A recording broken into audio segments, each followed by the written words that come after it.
গাইবান্ধার সুন্দরগঞ্জ উপজেলার শ্রীপুরে মাজারের মাহফিলের পোড়া খিচুড়ি বিতরণকে কেন্দ্র করে বাকবিতণ্ডায় এক ঘটনায় হোমিও চিকিৎসক আহমদ আলী নিহত হয়েছেন।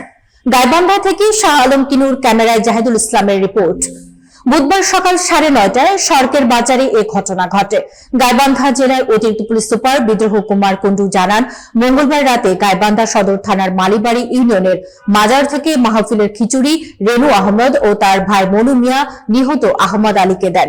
বুধবার সকালে আহমদ আলী হোমিও ওষুধের দোকানের সামনে তাদের দেখেন এবং জানতে চান কেন পোড়া খিচুড়ি দেওয়া হলো। এ নিয়ে কথার বাকবিতণ্ডা শুরু হয়।